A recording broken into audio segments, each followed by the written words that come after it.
Hi, welcome to the second part of how to build a membership site on your WordPress page.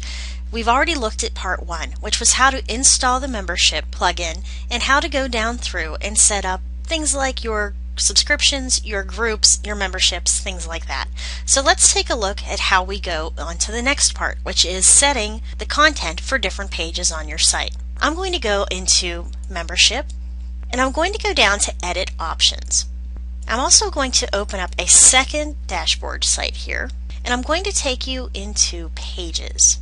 Now in the pages screen you can see that I have built pages for the gold membership, a home page, members only information that only members will be able to see, an opt-in and upgrade page, a register page for if new people want to join the membership for the site, and a your account page that a member can go and see what's going on with their account in particular.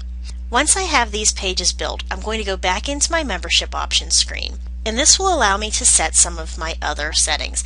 For instance, at the top is my stranger settings. This means that if someone comes to your site who isn't logged in or doesn't have an active membership, this allows you to decide what their membership level will be. You can either give them none, meaning they can't access anything on the site, or they can only access gold level or silver level. Obviously, if they haven't paid to join your site, or even if you have a free site and they haven't joined it, you probably want to stick to no access to content. Underneath is the user registration. If you have a free user registration on your site, select the subscription that they'll be given to originally. However, I have a paid subscription model on here, so it's best to set this to none. If you have a free user registration, it will come up with, say, gold package or silver package too. Underneath is a question whether you want to enable incomplete sign-up accounts. I recommend not clicking this, but you can if you'd like. Underneath is our registration page, and this is going to ask us which of our pages that we've set up we want to have the registration on. So I'm going to click, and as I said, I've already set up a register page, so I'm going to click on Register. Underneath is the account page.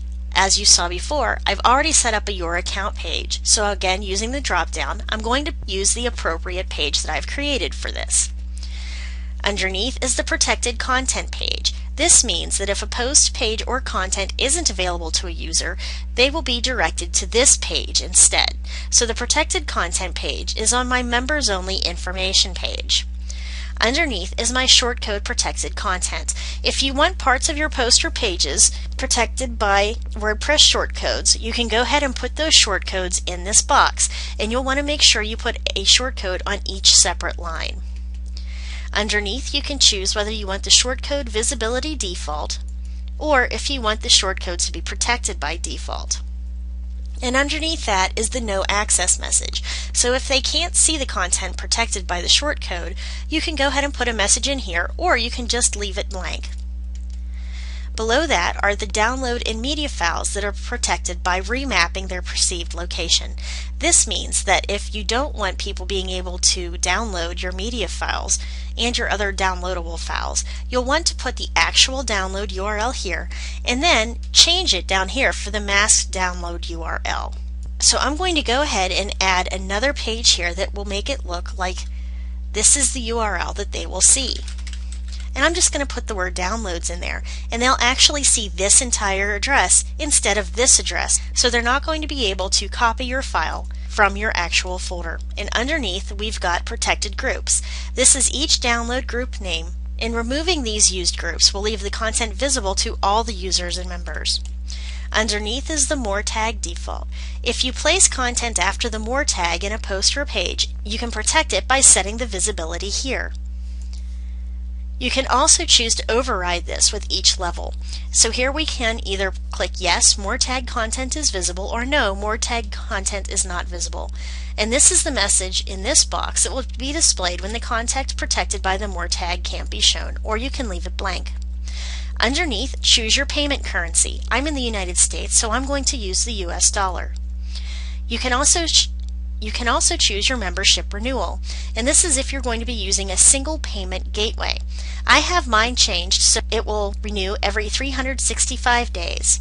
Underneath is my membership upgrade. If I have a new person join my site and they want to go up, say, from the silver level to the gold level, they have to wait 7 days, but you can use however many days you'd like.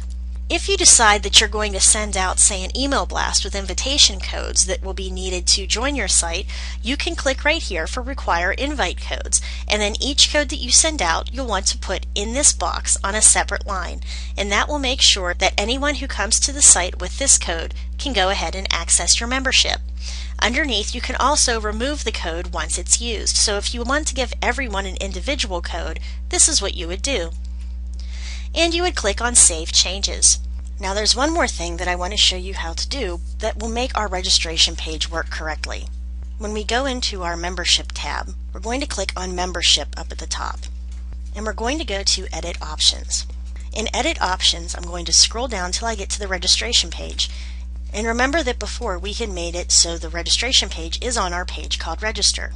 Right here above that box, you'll see that it can contain any content, but it has to contain this shortcode in some location. So I'm going to copy this entire shortcode, which is bracket subscription form end bracket, copy it, and then I'm going to go into my registration page.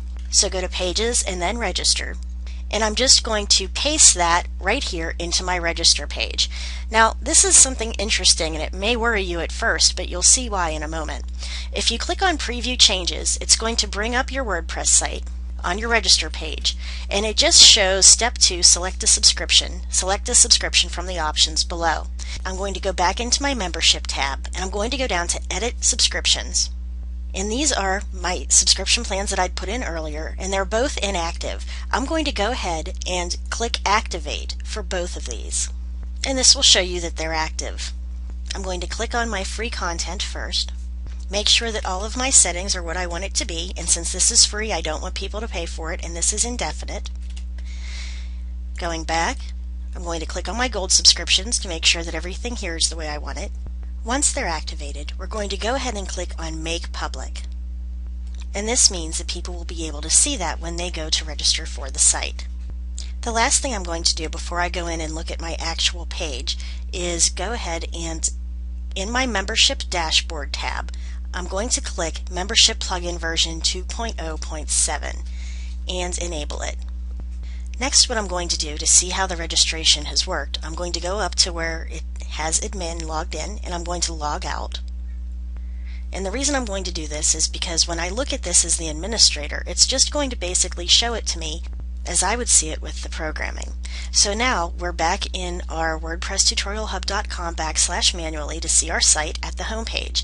And now you can see that I can only see those links that free users could see when they came here. So I'm going to click on Register and I'm going to register a new name. I'm going to create a new account and register it. Next, it allows me to choose my subscription. And you can see right now I've got a subscribe button on the free content, and I also have the gold subscriptions. And I'll go back in and I'll make sure I have a subscribe button for that too. And I'm going to click to subscribe on the free content portion. And now it says thank you for signing up. So my subscription is now set up and I should be able to visit the free content. So wasn't that easy?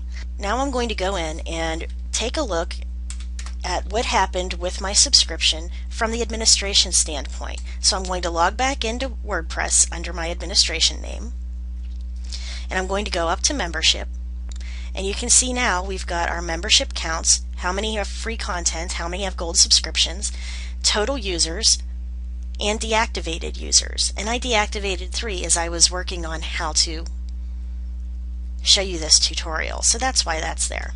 So if I want to edit any of the members, I go into Edit Members, and these are all of the membership names. Now since this is the one I just activated, it comes up as active. I can also deactivate it and edit it. Let's click on Edit and see what happens there. And this allows me to put in more information about this user, and also to change their password if I'd like. I can also choose whether to give this user access to administer the membership system, and then click Update User.